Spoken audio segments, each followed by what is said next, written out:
aspirant. Many thanks for joining us here on Weekend Express. We also have Jane Kotut Queen, who is the member of the National Governing Council and a pioneer of the Wiper Women's League. Many thanks for joining us on Weekend Express.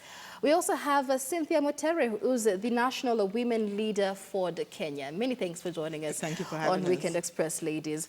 Now, let's begin with taking a look at what's on the headlines this morning. And on the front page of the Standard there, NASA is back after weeks of tension and rumors of a fallout over the flag bearers. Opposition leaders held a rally in Nairobi yesterday with a pledge to win the August election. That is also the headline on the Saturday Nation this morning. And I'd like us to begin with the Saturday Nation on page 4, because out of that rally yesterday, we had NASA leaders warn IEBC that they are watching IEBC and that they will be coming up with their own parallel tallying system.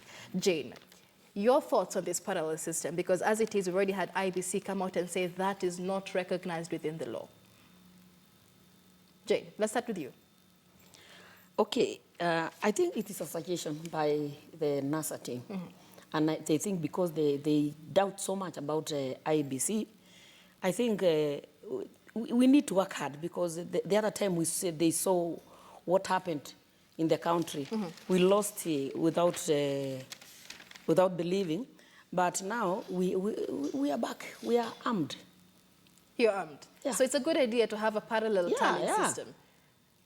Despite, because that really shows that there is absolutely no trust even with the new IEBC team. I think there is trust with the IEBC team. What we are doing is actually setting up a parallel system to go hand in hand with the IEBC. Because remember, when evidence was presented to the Supreme Court with the last general election petition. That's page 4 of the Nation this morning. Yes, it is page 4 of the Nation, but I'm just saying what the justification of having a parallel system is that one of the things that NASA is doing is adopting a polling center.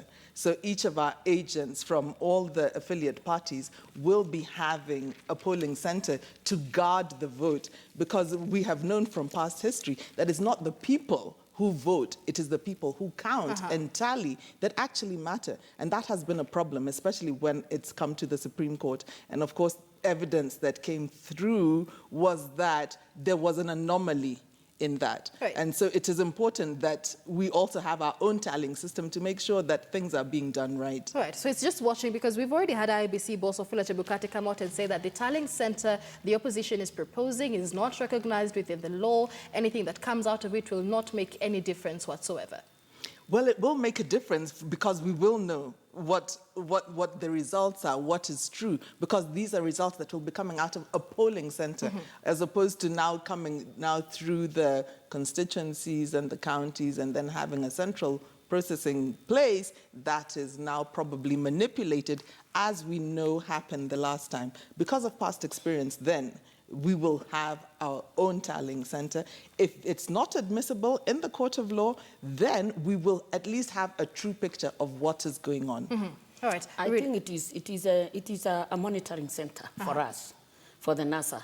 So I don't think it is going to affect anything, or it's going to harm anybody, because it is just a monetary center. I think IEBC seems to be feeling a bit threatened now, because soon after that they came out and said IEBC is the only body that is mandated to give the final election results. Rina, your thoughts on this proposal by NASA to have their own tallying system? In my opinion, what I think is everybody, they have